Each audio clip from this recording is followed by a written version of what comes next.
Salam dəyərli tələbələr, şagirdlər və eyni zamanda tələbə adını qazanmaq istəyənlər, hər kəs salamlayıram. Mən Nahid Rəsulov, ingilis dili müəllimi, təlimçisi. Ümid edirəm ki, mənim bu videom hər biriniz üçün faydalı olacaq.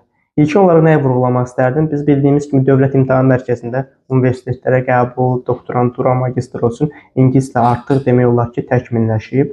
Əvvəllər bizim qrammatika sualları və mətnlər olurdusa, bugünkü dövrümüzdə artıq listening bacarıqlarıdır, esse bacarıqlarıdır. Yəni bunlar hamısı tələb olunur. Yəni bir sözlə qrammatika əzbərləməyə stop.